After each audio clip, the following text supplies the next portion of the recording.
Siddur Snip is sponsored by the Saka family, by Ellen Avram Foreman for Refuah Shlema Adasa Racha Bas Chana Golda. We are still in the 18th bracha of the Amida, the bracha of Modim, expressing our endless and profound gratitude to Hashem for all the good that He does for us, that He does forever, that He did for our ancestors, He will do for our progeny, that extends Lador Vador intergenerationally. Nisaperti Lasecha. We will continue to scream from the rooftops and tell the story of His goodness, that our soul that's Pekudos Lach entrusted to Him. V'al Nisecha Sheb'chol Yom Imanu. So we mentioned last night the opinion of the Rokeach, that the Nisecha Sheb'chol Yom Imanu, the daily miracle, means not individually, collectively. The miracle that even though Omdim Aleinu L'chaloseinu, in every generation they want to destroy us, on Nisecha Sheb'chol Yom Imanu, in the plural, we are still here to tell the story. Our story is still being written. The daily B'chol Yom, the daily miracle that is Klal Yisrael. Every single day, as we said, we don't have to wait for the Seder, for Hi Shamda. Every day when we say, Al Nisach Sheb'chol Yom Imanu, we're having in mind the daily miracle of our existence. And then we said the Ramban. The Ramban in his introduction to Sefer Iyov, the Ramban, at the very end of Parshas Bo, makes the famous comment, Ein la'adam chelik b'Toras Moshe Rabbeinu, at shena'amin b'chol dvarinu mikreinu, kulam nisim ein ba'im teva, u'minhago shel olam. That a Jew does not have a chelik in Toras Moshe. One is not considered to be part of the Masorah if you subscribe to nature. If you think there's a natural law and a natural order, and we're subject to nature, then you're not part of Toras Moshe.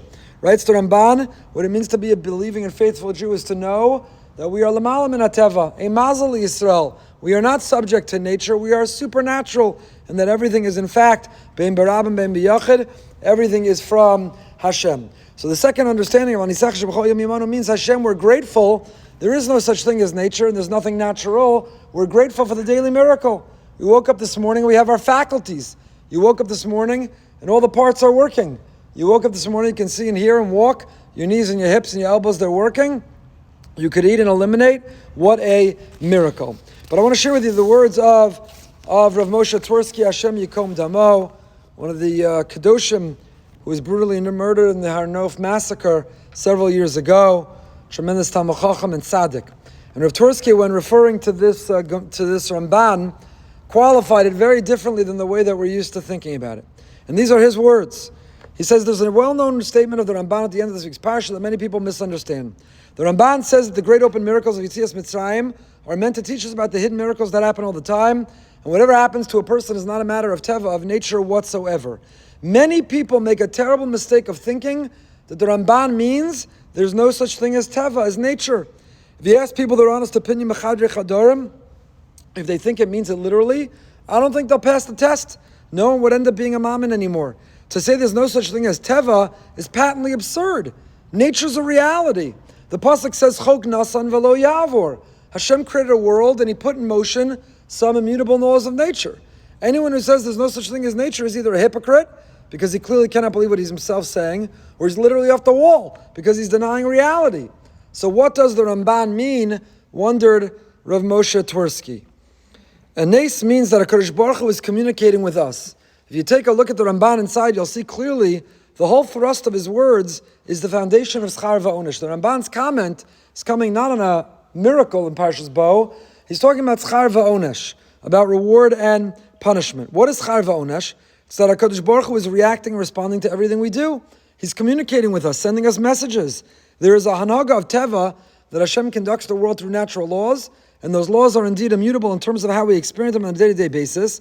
Thus, we can and should expect, for example, the sun will rise in the east precisely at the time the calendar says it will, and it will set in the west precisely at the time that was worked on based on all the astronomical, geographical, and mathematical principles. The niflos habore, the niflos secha, machshavosecha in aroch, is that even within the context of the natural structure, order, and functioning of the world, Kadosh Baruch Hu addresses each individual yid and mistama every single human being through that individual's particular position. And that is the point of the Ramban. That even within Teva, nature, it's not random, and it's not merely statistics.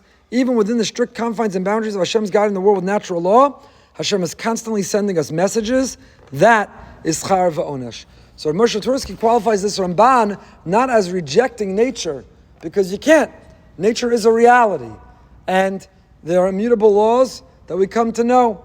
What it means to say is there is no nature independent or separate or apart from Hashem. It's not that there is nature and the natural order and rules, physics, and then metaphysics, and that's Hashem. It's that nature itself is informed and inspired, it's guided, it's programmed by Hashem. And even what seems to be within nature or natural is not a function of statistics or laws of nature. It's all Hashem communicating with us. That's what the Ramban means. And maybe al nisecha sheb'chol yom imanu, that's what we're saying. We don't believe even in the natural. It's natural. We should wake up and see and speak and walk and eliminate food. These are all functions of nature. Naturally, human beings are designed that way. And says the Ramban, the way Rav Moshe Twersky's understanding is, these two are miracles, meaning even if Hashem is the one behind nature, but it's a miracle as an extension of Him, and as an extension of the very way that He communicates with us. Al nisecha sheb'chol yom imanu. And the Rinas Chaim says, we'll close with this. The Rinas Chaim, Chaim Friedlander explains, so al nisecha sheb'chol yom imanu based on the Ramban means that when we dive to Hashem and we feel He's answered us, that too is a miracle, no less than the splitting of the sea. When we ask Hashem to intervene or intercede, to help, to provide, we ask Hashem, and our experience as a result and a consequence, even though it seems that what then happened is natural.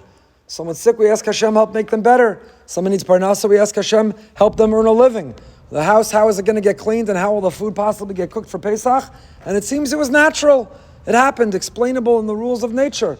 But when even something happens that looks like it's explainable in the rules of nature, and we davened, that too, al nisecha sheb'chol yom imanu, says the Rinas Chaim, we're thanking you, Hashem, even that which we've come to expect, even that which we feel entitled to, even that we anticipate or predict, even that which we daven for, all of it is nisecha sheb'chol yom. It's the daily miracle for which we have boundless gratitude.